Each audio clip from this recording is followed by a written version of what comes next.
Enzo Recto, kalaban ang katiwalian at kasinungalingan, kakampi sa katotohanan at kabutihan.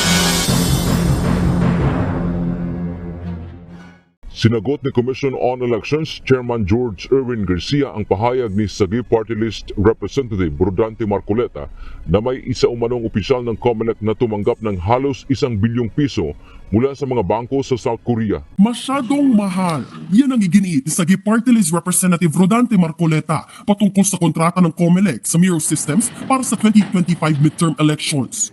Kinwestiyon din niya ang COMELEC sa paglabag sa Republic Act 9369 o Automated Elections Law na dapat na testing ang mga makinang gagamitin sa eleksyon at hindi yung prototype lang.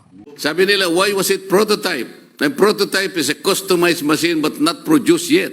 18 billion pesos, you signed the contract. There's already a notice of award without even presenting that these machines are the ones that we need. Nag-work ba yung hybrid? Yung separate applications, hindi nga nag-work.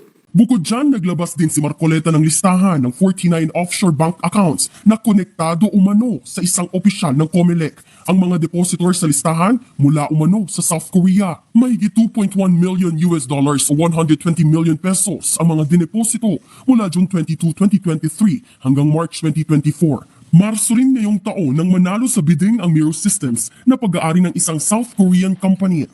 There are total 18 banks and 49 number of accounts. If the money involved here is not so huge, well, first of all, why do you need 49 banks? Offshore accounts. Are you supposed to move sizable amounts of money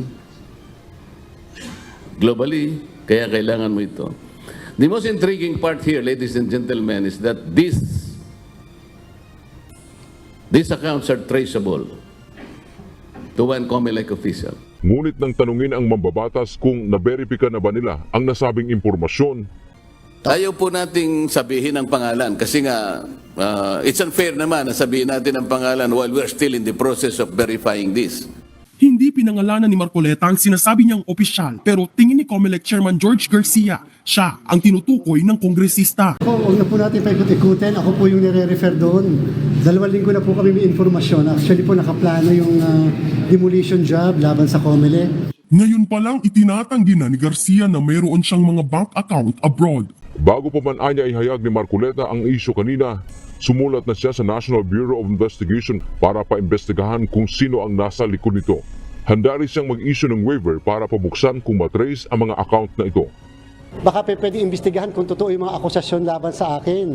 Number 3, nag-i-issue ako ng waiver sa alleged account sa lahat ng naandun sa listahan. Kung akin yon, marapat na tingnan, buksan, at alamin kung talaga bang may tunay na account, number 1. Number 2, anong history ng account na yan. At kung ano yung laman yon, kung sino may gusto, kanila na po yung... Pero kahit na po hindi verified, the fact na sinabi yon, siyempre po masisira ang kredibilidad ng Commission on Election. Okay lang po kung ako yon, no problem po. Tatanggapin ko lahat, part po yan ng pagiging public servant. Pero wag naman po sana yung institution kasi pinaghihirapan po na napakadaming tao. Binigyang diin naman ni Garcia, sana bago man lang inihayag sa publiko, ay naberipika muna. Hindi simple ang maaring resulta nito sa kabuuan ng institusyon. Huwag nila akong i-compel sa mga susunod na araw. Sabihin ko rin lahat yung nalalaman ko. Huwag naman po sana natin isirain yung kredibilidad ng eleksyon. Kawawa naman po ang sambayan ng Pilipino. Hindi pa nga siya nakapupunta sa mga lugar na sinasabing may offshore accounts. Hindi pa rin daw siya kinakausap ni Marcoleta tungkol dito. Sa presko ni Marcoleta, ipinakita ng mambabatas na ipinadala umano ang pera sa 49 na offshore bank accounts tulad sa Singapore, Amerika, China at iba pa. Ang nakapagtataka pa niya rito ay batay sa kanyang sariling konklusyon, iisang tao o COMELEC official lang ang pinupuntahan ng pera. Sa huli, sinabi ni Garcia na may nakaplano ng demolition job o paninira laban sa COMELEC. Alam na rin anya nila kung sino ang nasa likod nito. Meron na rin po naman na lead ang ating pong National Bureau of Investigation. Nung tayo po nagpadala ng sulat sa kanila, kasama po dun sa request yung imbestigahan kung sino ba itong nagkakalat, sino ba yung mga nasa likod ng mga paninirang ito. Sapagkat ito po hindi lang paninira sa aking puri, sa aking pong karangalan, okay na po yun eh. Pero yung paninira sa institusyon at lalong-lalo na po sa proseso ng ating halalan. Kung kaya naman, pangalawang request ko po ay alamin din, tunay ba yung lahat ng accounts na yan? At kung tunay na nag-authorize po ako na binibigyan ko po sila ng authority, buksan ang lahat ng accounts yan, tingnan yung history, kanino ba talaga yung mga accounts na yan, nag-i-exist ba talaga 49 accounts? Sir Alex, talaga naman pong saksi ko, pambihira naman po, 49 accounts. Sisipin yung parang mas madami pa account mo kaysa sa pinakamayamang tao sa bansang ito.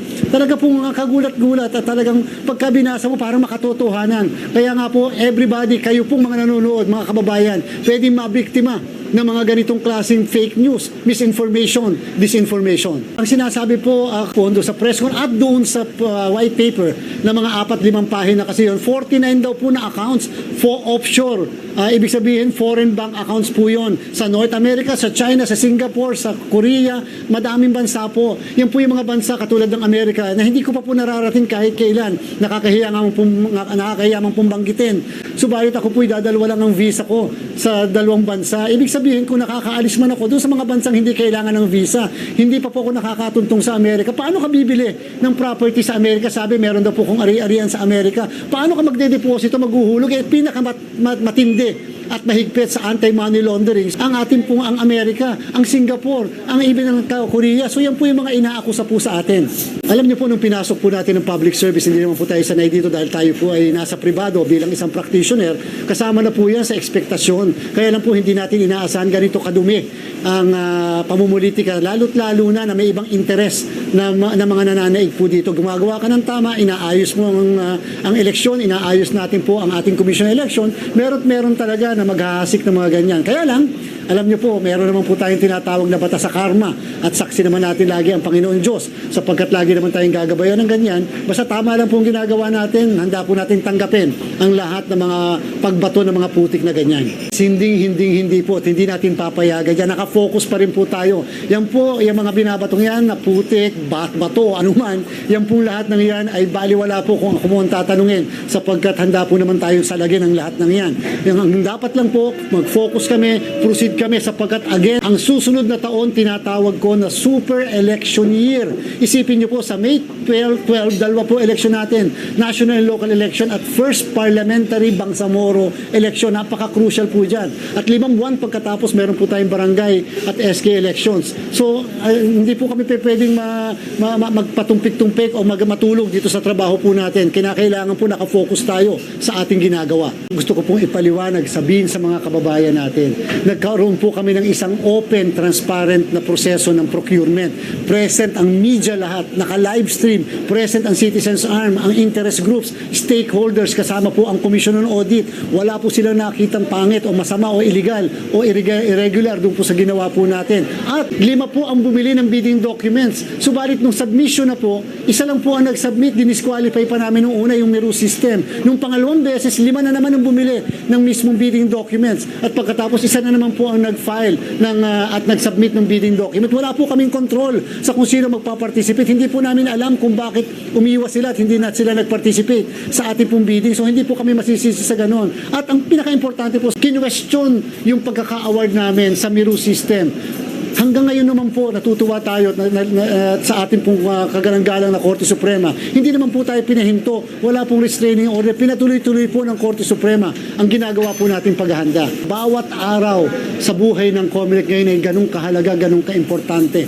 Bawat araw may ginagawa kami. Bawat araw meron sa timeline namin na kinakailangan po kami ma-accomplish. Isang araw na hindi namin magawa yung trabaho yan, nakasacrifice po yung ating paghahanda. Lalong-lalo na po, may registration po tayo na gagawin. Lalong-lalo na po na mag-e-expect tayo ng testing at voters education para alam nila kung paano gagawin. At lalong-lalo na po sa mga kababayan natin abroad na tayo ay magkakaroon ng first internet voting para po sa kanila. First time po yan, kaya kinakailangan ibang klase ang paghahanda po namin. Una, may knowledge na po ako, may informasyon na po ako, may white paper, may kopya po ako nung binabasang yon na kumakalat. At number 2 po, pag hindi ko po ginawa at sinabi, parang guilty naman po kami. Number 3, kawawa naman po yung mga ibang opisyalis ng COMELEC kung nakalagay po doon, opisyal ng COMELEC, lahat po pagbibintangan, tapos hindi kami magsasalita. Hindi sa sinesave ko ang aking mga kasamahan. Subalit ako po ang nakalagay doon sa mismong white paper na yan. Maaaring matanong niyo po yung mismo nag-press con kahapon. Sabihin po niya, ako po ang nakalagay doon dahil ako po may kopya mismo ng white paper na yan. Isipin niyo nga po, itinulad pa doon sa nangyayari at doon sa kinakaharap po ng aming dating chairman. Parang pinapalabas. Ganun po ba katanga ang isang katulad ko? Ako naman po ay nag-practice kahit paano, 23 taon naman po ako nag-practice. May nangyari na nga pong ganun eh. Meron nga pong akusasyon ng ganun eh. Uulitin ba yun ng komisyon? Kung ikaw ay napakasamang tao, uulitin mo pa ba yun? Hindi po ba ang ibig sabihin po? Kaya nga po kami, lahat ay nag-iingat sapagkat ayaw natin na maakusahan at may mangyari na katulad na inaakusahan nung nangyari noong 2016. Kinakailangan maayos, malinis ang ating pong proseso upang hindi po magkaroon ng bahid o dungis. May kulanong salita na ang ibig sabihin dito ay ang pagkakaisa. Bunyog Party List. Halika na, Bunyog Party List ka na. Halika na, Bunyog Party List ka na. Sa susunod, ang atinang suportahan, Bunyog Party List, nagtataguyod ng katotohanan, lumalaban para sa bayan.